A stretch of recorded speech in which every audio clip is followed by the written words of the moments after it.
leo amejitokeza mshia mmoja hadharani bila ya haya wala aibu, huku akiwa anatetea liwati, anatetea kuwaingilia wanawake kinyume na maumbile. Baya zaidi, akidai eti Qur'ani tukufu ndio iliyoruhusu kitendo hicho. Kaburat kalimatan takhruju min afwahihim in yaquluna illa kadhiba. Allah anasema katika suratul Kahfi, limekuwa kubwa neno lililotoka katika vinywa vyao, hakika hakuna walichokisema isipokuwa uongo mtupu.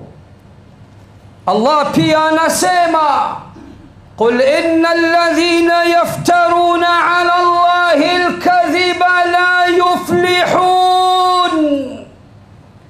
Sema ewe Muhammad, hakika wale wanaozua uongo juu ya Allah, hao hawatofaulu. Mata'un fi dunya, watastareheshwa tustarehe ndogo hapa duniani. Thumma ilayna marji'uhum, kisha marejeo yao ni kwetu sisi. Thumma nudhiquhumul adhaba ash-shadida bima kanu yakfurun, kisha huko akhira tutawaonjesha adhabu kali kabisa kutokana na vile walivyokuwa wakikufuru.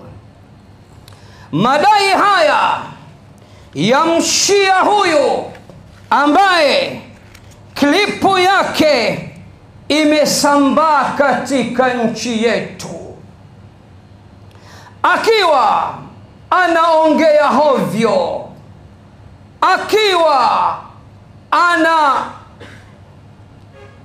ongea porojo. Klipu hii imeleta ukakasi kwa jamii yetu, jamii ambayo haikupigiwa tu inacheza. Je, ikipigiwa itakuwaje?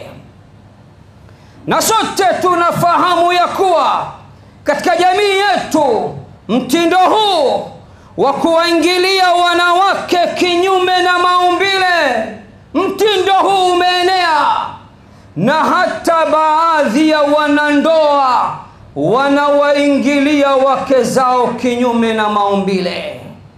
Na huku haijapatapo kutokea shekhe hata mmoja katika Waislamu na madhehebu yetu yote, hakuna shekhe hata mmoja katika Waislamu aliyewahi kusimama akaruhusu kuwaingilia wanawake kinyume na maumbile isipokuwa huyu bwana wa Kishia.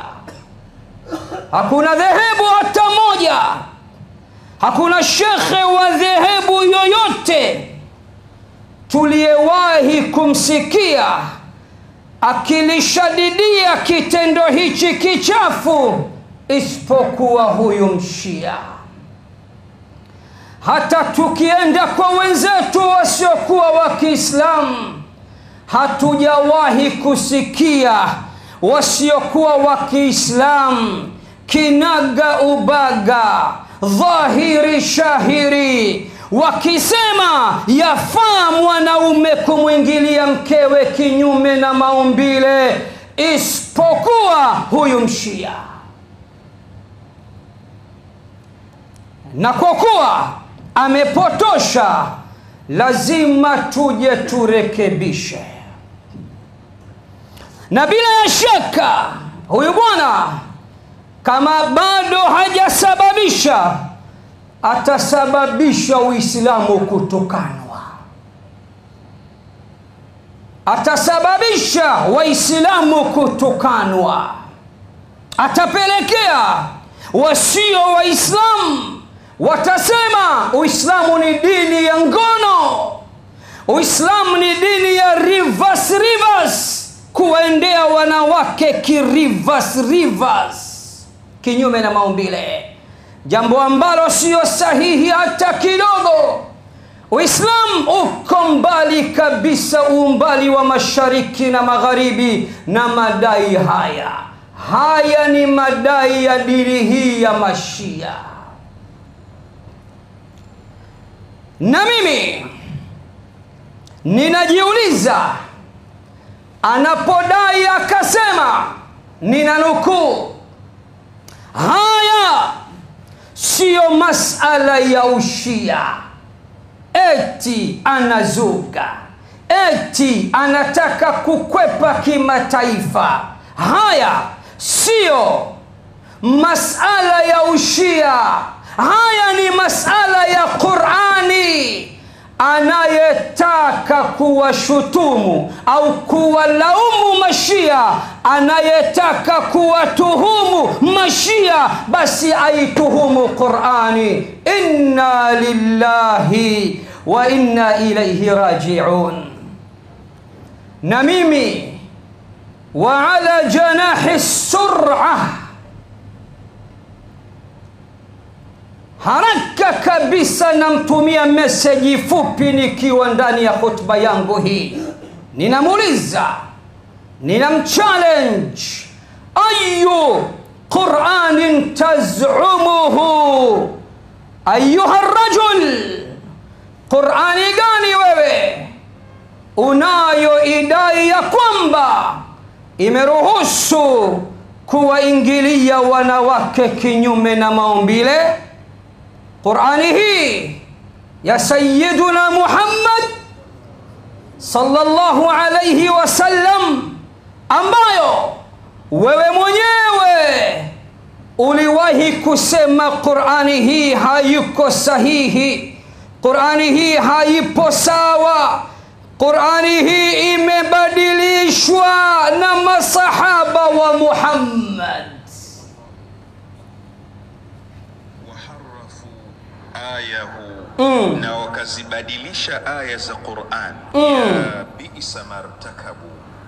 Nasikia habari hiyo? Waharafu ayahu na wakazibadilisha aya za Qur'an. Ya bi'sa martakabu, ni uovu mno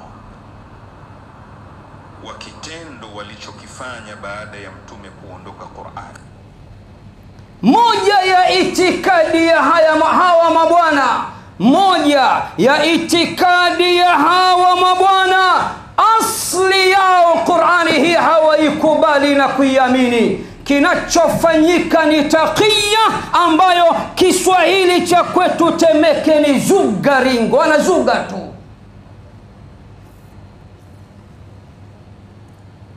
Anasema waharafu ayahu, na masahaba wakabadilisha aya za Qur'ani. Kisha kasema ya bi'sa martakabu, uovu ulioje walioufanya baada ya mtume kuondoka. Maneno haya ni kufru ya wazi kabisa. Itikadi hii ya kuamini ya kuwa Qur'ani hii haijakamilika, hii ni kufrun bawahun, ni kufru ya wazi kabisa, na yeyote mwenye kuamini, mwenye kuitikadi ya kuwa Qur'ani hii sio, haijakamilika, ina mapungufu, imechakachuliwa, huyo sio Muislamu. Kwa nini sio Muislamu? Pokea aya nambari 9 katika suratu Al-Hijri. Sikilize Mola anavyosema: inna nahnu nazzalna dhikra wa inna lahu lahafidhun, hakika sisi tumeishusha hii Qur'ani, tumeiteremsha hii Qur'ani, nasi ndio wenye kuihifadhi, nasi ndio wenye kuilinda. Tazama commitment ya hali ya juu ya Mola mlezi. Mola anajicommit ya kwamba kitabu changu nitakilinda, nitakihifadhi. Hakuna mwenye uwezo wa kukichakachua wala kukibadilisha wala kuingiza mkono wake mchafu. Kwa hivyo basi, atakaidai ya kuwa Qur'ani hii imebadilishwa, huyo sio Muislamu. Kwa nini sio Muislamu? Anampinga Mola wetu, anampinga muumba wetu, anampinga mlezi wetu, anampinga Allah jalla fi ula.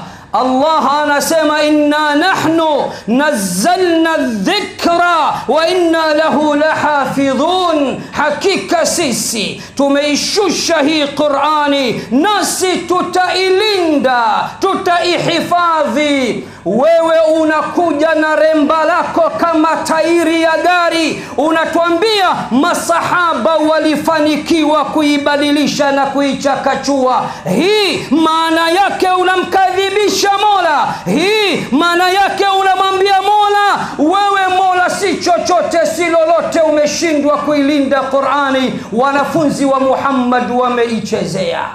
Ukafiri wa wazi kabisa huu. Sasa mimi najiuliza, Qur'ani gani unayodai imeruhusu kitendo hichi kichafu? Hii ya Muhammad ibn Abdullah, ambayo wewe na wenzio hamuiamini, na ushahidi ni kama mlivyosikia nimekwekeni klipu yake, au ni ile iliyokuwa mafichoni katika mapango ile ya kwenu mnayoisubiria miaka nenda miaka rudi? Katika klipu yake hii niliyoyagundua ni haya yafuatayo. Cha kwanza, kuizulia uongo Qur'ani tukufu na kumzulia uongo Allah jalla fi ula. Allah katika suratu Al-Fussilat anasema innal ladhina yulhiduna fi ayatina la yakhfawna alaina, hakika wale wanaokataa aya zetu, wanaokanusha aya zetu, wanaopinga aya zetu, wanaoleta ilhad katika aya zetu, hao hawajajificha kwetu. afaman yulqa fi an-nari khayrun amman ya'ti aminan yawm al-qiyamah i'malu ma shi'tum, fanyeni mtakavyo, innahu bima ta'maluna basir, hakika yake yeye Allah juu ya yale mnayoyatenda ni mwenye kuona. innal ladhina kafaru bidhikri lamma jaahum, hakika wale wanao kufuru walioikataa Qur'ani hii baada ya kuwajia. wa innahu lakitabun aziz, na hakika yake Qur'ani hii ni kitabu kitukufu mno.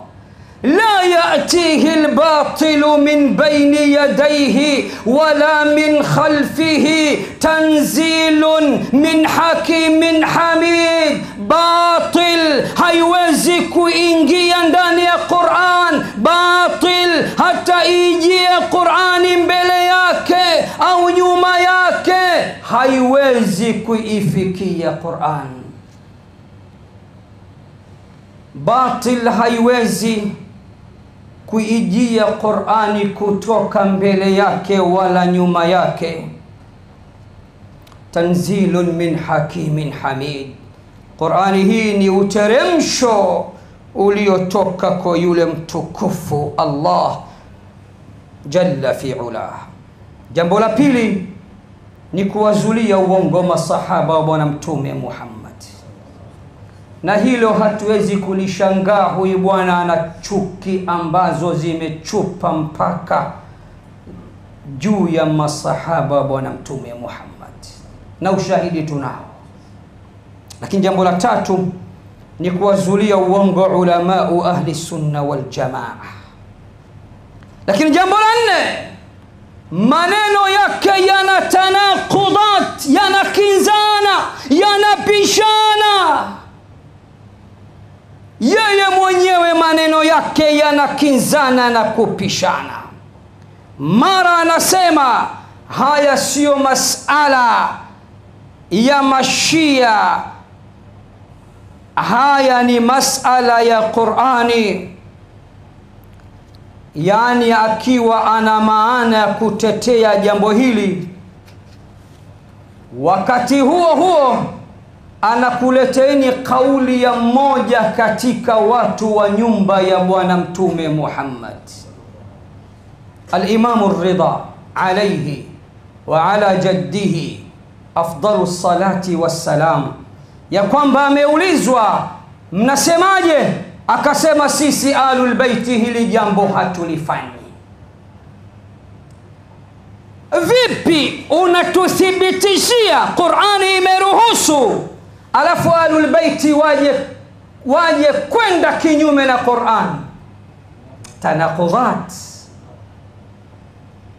Unasema anayetaka kuwatuhumu mashia au aituhumu Qur'an kwa sababu Qur'an ndio imeruhusu kuwaingilia wanawake kinyume na maumbile. Hapo hapo unanukuu kauli ya mmoja ya watu wa ahlul bait akisema sisi ahlul bait mtindo huo mchafu hatuufanyi. Ahlul bait wanakwenda kinyume na Qur'an? Ahlul bait wanaacha ruhusa ya Allah? Tanaqudat. Lakini cha kushangaza ndugu zangu, cha kushangaza ndugu zangu, cha kusikitisha ndugu zangu, wal adha wal amr, الرجل لا يحسن حتى قراءة القرآن. huyu bwana hata kusoma Qur'ani hajui.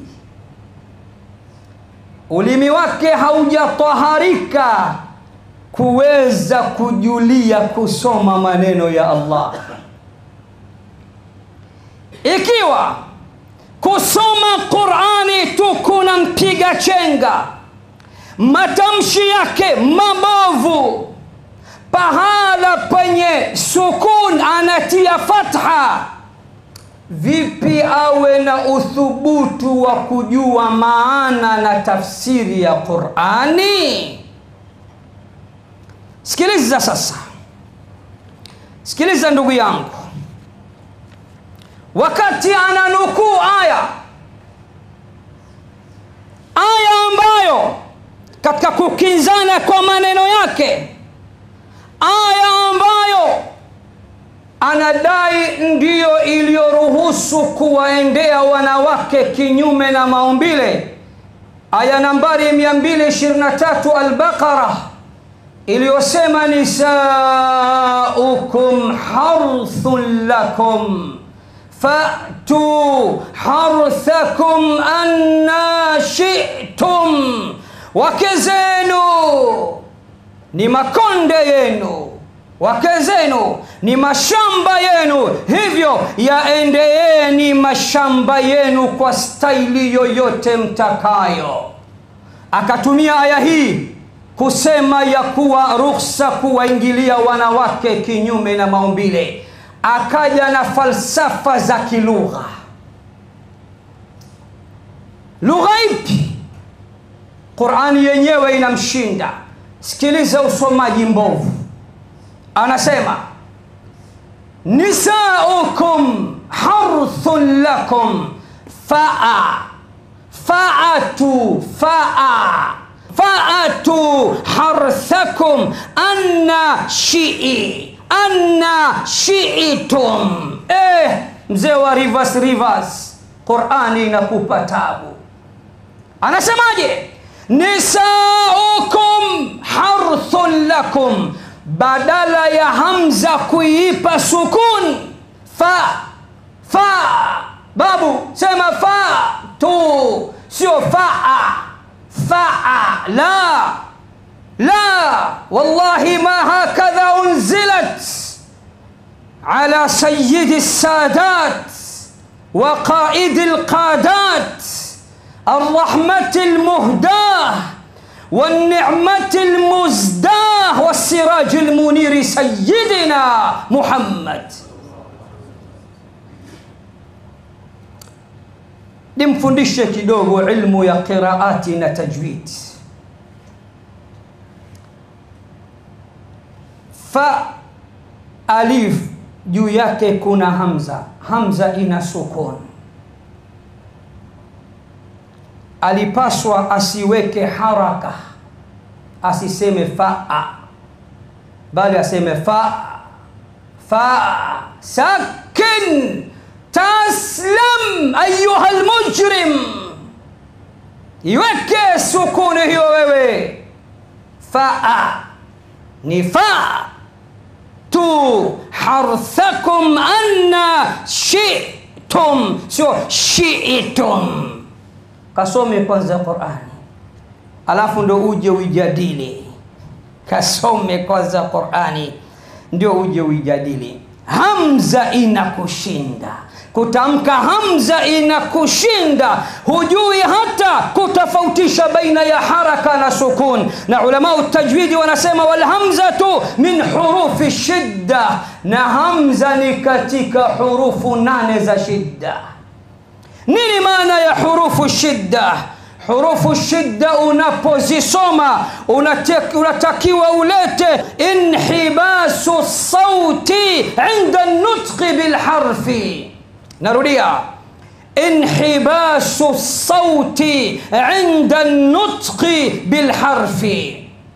Unatakiwa uzuie sauti pindi unapoitamka herufi moja wapo katika hurufu shidda, kama hamza pindi inapokuja na sukun useme fa. Tazama ilivyoizuia sauti fa, sio faa. Qur'ani ya wapi hiyo faa? Alafu anna shi'i ya wapi hiyo? Wewe ni tu harthakum anna shi'tum. Kwanza hii ni salamu fupi tu kwamba tunajua ya kuwa Qur'ani hawezi kuisoma na matamshi yake ni mabovu. Sasa ni nukuu baadhi ya madai yake huyu bwana. Nina nukuu. Amesoma aya nambari 223 inayosema nisaukum harthun lakum fa'tu harthakum anna shi'tum. Aya inasema wake zenu ni makonde yenu, ni mashamba yenu. Fa'tu harthakum anna shi'tum, basi yaendeyeni makonde yenu, yaendeyeni mashamba yenu. kwa staili yoyote mnayoitaka. Yeye akasema kwanza aya hii ni muhkam. Aya hii anasema aya hii ni muhkam. Kisha akasema kupitia aya hii hamwezi kukataza kuwaingilia wanawake kinyume na maumbile. Wakati huo yeye anatumia aya hii kuwaruhusu wanawake kuwaingilia kinyume na maumbile. Ya ajab al-ujab. Kisha akasema kupitia aya hii hatuwezi kuharamisha kuwaingilia wanawake kinyume na maumbile. Na hapo ana bugi step, hapo anajisahau, anasema anna imeruhusu kuwaingilia wanawake kinyume na maumbile. Akasema fa'tu harthakum anna shi'tum. Allah aliposema yaendeeni makonde yenu, mashamba yenu, anna shi'tum, hii anna akasema ina maana kuu tatu kilugha. Sikiliza sasa lugha yake hiyo. Akasema maana ya kwanza ni kaifama, akiwa ana maana namna mnavyopenda, waingilieni namna mnavyopenda. Kisha akasema maana ya pili ainama shi'tum, akasema maana yake mahala popote mtakavyo. Kisha anavyoonyesha udhaifu wake anasema ainama shi'tum, mahala popote mtakavyo, yaani kama vile nyumbani, kama vile barabarani kama mbuzi, kama vile sokoni. Tumia tu akili yako ya kuzaliwa. Mwambie tu mtoto wa Nasar anna shi'tum, mahala popote. Kisha akatafsiri mahala popote yani nyumbani au barabarani au sokoni. Ni nani Muislamu mwenye akili timamu mliwahi kumwona akimuingilia mke wake barabarani? Ni nani Muislamu timamu mliwahi kumwona akimuingilia mke wake sokoni? Anasema aya imeruhusu kuwaingilia wanawake barabarani, kuwaingilia wanawake masokoni, majumbani, kila mahala. Ndio maana ainama shi'tum. Kweli paka barabarani, kama mzee mbuzi, kama mzee jogoo, kweli. Kisha akaleta maana ya tatu, akasema maana ya tatu ya anna ni haithuma. Hapo sasa ndo kakoroga urojo kabisa. Akasema haithuma maana yake sehemu yoyote mpendavyo. Kisha akafafanua akasema masikioni. Masikio hayo ni ya tembo, hayo masikio ya mkeo. Tafsiri ya Mashia hii katafsiri mwenyewe, anasema Qur'ani inasema anna shi'tum, maana ya neno la anna yani haithuma, yani sehemu yoyote mpendavyo, kama vile masikioni. Akaenda mbali, kama vile kichwani. Haya, nionyeshe tundu la kichwani unaweza kupenyeza. Jamani, hii dini hii si aibu. Jamani, hii si fedheha. Subhanallah. Anakwambia ndo maana ya haithuma, ndo maana ya anna ni haithuma. Na haithuma maana yake sehemu yoyote. Akasema masikioni, kichwani, puani. Hatujawahi kumuona mbuzi akimuingilia mbuzi wa kike masikioni au puani, ila nyinyi tu wazee. Hata hivyo akasema, kwa hiyo anayekuja kuwatuhumu Mashia aituhumu kwanza Qur'ani, aituhumu Qur'ani. Kisha akaendelea akasema ndo maana huwezi kutumia aya hii kuharamisha kuwaingilia wanawake kinyume na maumbile. Anasema hatuwezi kutumia aya hii. Aya gani? Iliyosema nisaukum harthun lakum, wake zenu ni makonde yenu, ni mashamba yenu. Fa'tu harthakum anna shi'tum, basi yaendeeni mashamba yenu, yaendeeni makonde yenu kwa namna yoyote mnayoitaka, kwa staili yoyote mnayoitaka. Akasema hii aya huwezi kuitumia ukasema hii aya imeharamisha kuingilia wanawake kinyume na maumbile. Wakati huo anatumia aya hii kuhalalisha ngono, liwati na kuingilia wanawake kinyume na maumbile. Anasema anna ina maana tatu. Moja ya maana ya anna, mahala popote, kama vile masikioni penyeza tu babu, kama vile kichwani dunga tu babu, kama vile puani gonga tu babu. Anasema hivyo. Tafsiri hii ya kusema kwamba muwaingilie wake zenu mahala popote, kichwani, masikioni, narudia, masikioni, kichwani, puani, umeitoa wapi wakati wewe mwenyewe unadai aya hii ni muhkam? Mpaka turudi katika riwaya mbalimbali. Kwa nini unatumia aya hiyo ya kuambia Waislamu na unapotosha maneno ya Allah, unapotosha Qur'ani tukufu, unadai madai ya uongo ya kuwa Qur'ani imeruhusu kuwaingilia wanawake kinyume na maumbile, na hayo sio mambo yenu, na anayetaka kutuhumu asiwatuhumu wao bali aituhumu Qur'ani. Subhanallah. Haya ni maajabu sana ndugu zangu Waislamu. Haya ni maajabu sana. Mimi namuuliza, anta a'lamu bilqur'ani wa bil'arabiyyati am rasulullah sallallahu alayhi wasallam? Je,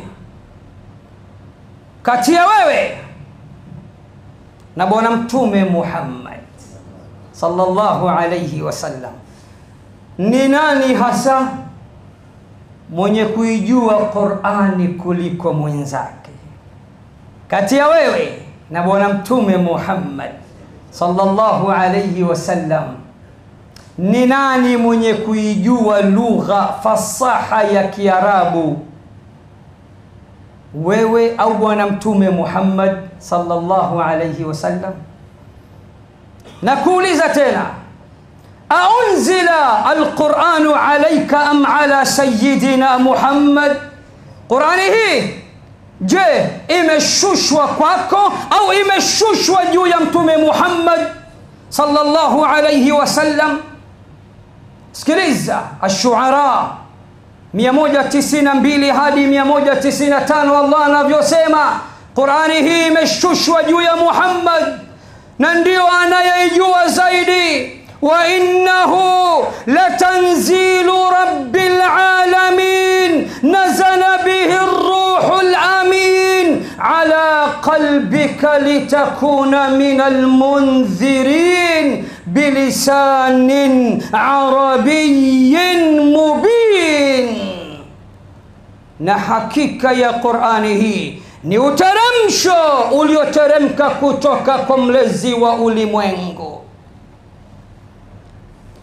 Ameteremka nayo, ameshuka nayo Ar-Ruhul Amin, yule roho muaminifu, ala qalbika, juu ya moyo wako, litakuna minal mundhirin, ili upate kuwa miongoni mwa waonyaji, bilisanin, kwa ulimi, bilisanin, kwa lugha, arabiyin, ya Kiarabu, mubin, ya wazi kabisa, kwa lugha fasaha kabisa ya Kiarabu. Ni nani mfasiri wa kwanza wa Qur'an? Man huwa awwalu mufassirin lilquran? Ni nani mtu wa kwanza kabisa ambaye ndiye hasa mfasiri wa Qur'ani? Nani? Wewe au bwana mtume Muhammad sallallahu alayhi wasallam? twende katika suratu Nahli aya nambari 48. Msikilize Allah anamwambia nini mtume Muhammad, anambebesha majukumu mtume Muhammad, anampa mtume Muhammad kazi nzito. Majukumu yapi? Kazi gani? Maelekezo yapi aliyompa? Aqulu ma tasma'un wastaghfirullaha li wa lakum fastaghfiruhu innahu huwal ghafurur rahim wa huwal barrul karim. Sikiliza majukumu aliyobebeshwa mtume Muhammad. Sikiliza kibali maalum alichopewa bwana mtume Muhammad. Sikiliza kipaji maalum alichopewa bwana mtume Muhammad. Sikiliza fani maalum aliyopewa bwana mtume Muhammad. Sikiliza ilmu maarifa maalum aliyopewa bwana mtume Muhammad. An-Nahli 44 wa anzalna ilayka adh-dhikra litubayyina lin-nasi ma nuzila ilayhim wa la'allahum yatafakkarun.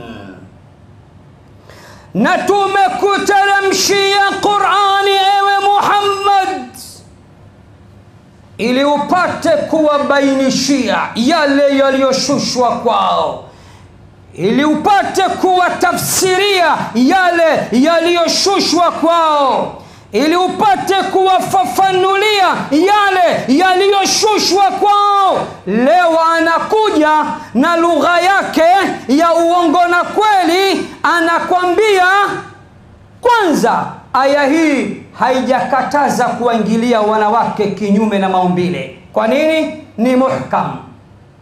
Okay. Alafu anakuja anasema katika aya hii kuna neno linasema anna, na anna ina maana tatu katika lugha ya Kiarabu. Moja ya maana hizo inasema muingilie kichwani, masikioni, puani na kinyume na maumbile. Sasa muhkamu hii elimu yake kakupa nani? Ni nani aliyekwambia hii ambayo umeihukumia kuwa ni muhkam? We elimu ya kujua tafsiri yake, ta'wili yake, mpaka unaifundisha jamii tabia mbaya, waingilie wake zao masikioni, kichwani, puani. Hii umeitoa wapi? Sasa njoo kwa mwenye Qur'ani yake ambaye ni mtume wetu Muhammad sallallahu alayhi wasallam, ambaye katika sura hiyo ya An-Nahl 64 Allah anamwambia wama anzalna alayka alkitaba illa litubayyina lahum alladhi ikhtalafu fihi, na wala hatujapatapo kukiteremsha kitabu juu yako illa upate kuwabainishia, kuwafafanulia, kuwatafsiria yale ambayo wana ikhtilafiana ndani yake. Wewe ni mtume, ndio mwenye kitabu chake aliyepewa elimu hii. Sasa Waislamu, njoeni kwa mtume wetu, mwalimu wetu, kiongozi wetu, kipenzi chetu mtume Muhammad sallallahu alayhi wasallam, ambaye ndiye mfasir wa kwanza wa Qur'an na ndiye mfasiri mkubwa wa Qur'an. Tumsikilize mtume Muhammad sallallahu alayhi wasallam, yeye msimamo wake ukoje? Je, yafaa kuwaendea wake zetu kinyume na maumbile? Njoo katika musnad ya al-Imam Ahmad kwa nambari 9779, na katika sahihu ya al-Imam Abi Daud kwa nambari 3904, na katika sahihu Tirmidhi kwa nambari 135, na katika sahihu ya Ibn Majah kwa nambari 936 أن النبي صلى الله عليه وسلم قال يا كوانبا ونمتم محمد sallallahu alayhi wasallam amesema, man ata haidan au imra'atan fi duburiha, atakayemwingilia mwanamke mwenye hedhi au akamwingilia mwanamke katika tupu yake ya nyuma, akamwendea kinyume na maumbile, au kahinan, au akamwendea kuhani, mtabiri, mpiga ramli, fasaddaqahu bima yaqul, akamsadiki yale aliyomwambia. Hawa watatu wepi? Wenye kuwaingilia wake zao wakati wa hedhi, na wenye kuwaingilia wake zao kinyume na maumbile, na wenye kuwaendea makuhani wapiga ramli. Hawa wote faqad kafara bima unzila ala Muhammad, hao tayari wamekwisha kufuru yale yote yaliyoshushwa juu ya mtume Muhammad. Kama ile alitosha Imamu Abu Daud katika sahihi yake, anapokea hadithi nambari 2162 ya kwamba bwana mtume Muhammad sallallahu alayhi wasallam anasema, mal'unun, amelaniwa, man atamra'atan fi duburiha, atakayemwendea mwanamke katika tupu yake ya nyuma, amelaniwa. Atakayemwingilia mwanamke kinyume na maumbile, huyo ndiye mtume Muhammad. Na haya ndio mafundisho ya mtume Muhammad, na haya ndio mafundisho ya Uislamu. Hayo mwingine ni mafundisho ya dini yenu nyinyi.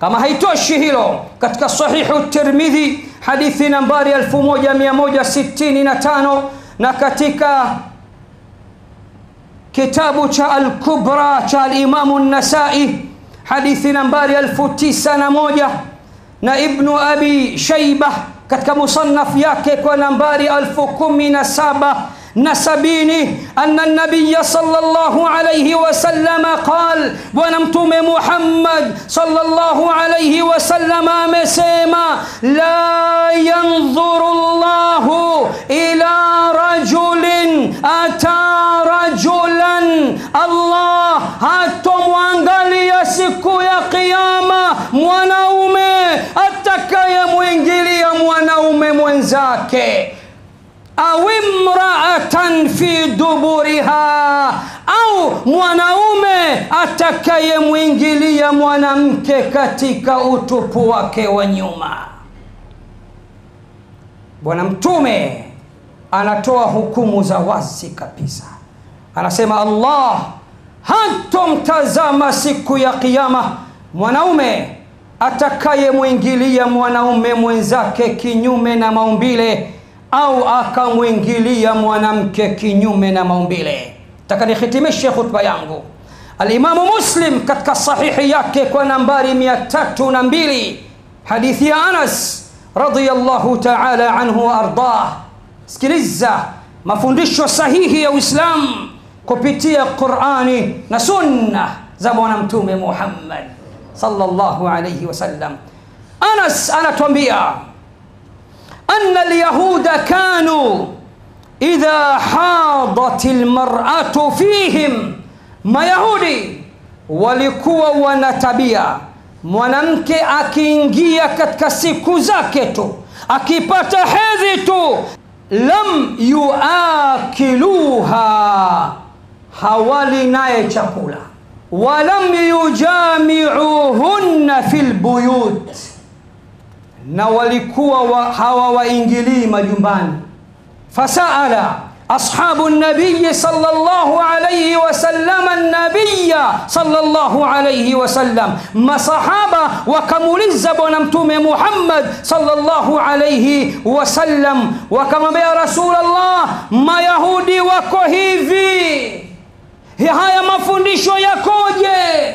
Kipi kilichotokea na yapi yaliyojiri, na yapi mafundisho ya bwana mtume Muhammad sallallahu alayhi wasallam? Na zipi comment za bwana mtume Muhammad sallallahu alayhi wasallama juu ya tabia hii ya Mayahudi? Wake zao wanapoingia ndani ya hedhi walikuwa hawali nao chakula wala hawawaingilii katika majumba yao. Kipi alichokisema na ni yapi? Ila aljum'ati alqadimati insha arrahmanu alladhi allama alquran.